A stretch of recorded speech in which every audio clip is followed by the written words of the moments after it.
elaboração do esboço lei cibernética continua lá, não se apresenta para o Conselho Ministro e a tempo bada.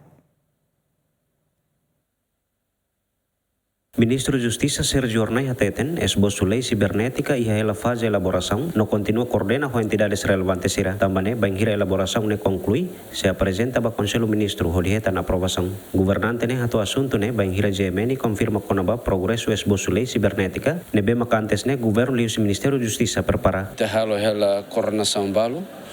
para tobele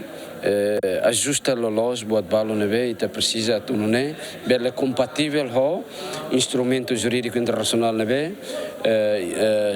também ita tu tem adesão vai organizações da neninha ita precisa o que tem lei estruturante será então ita halo hela esforço mas be também projeto lei de los consumo e local de mas internacionalmente ita tem que halo articulação vai neva então ita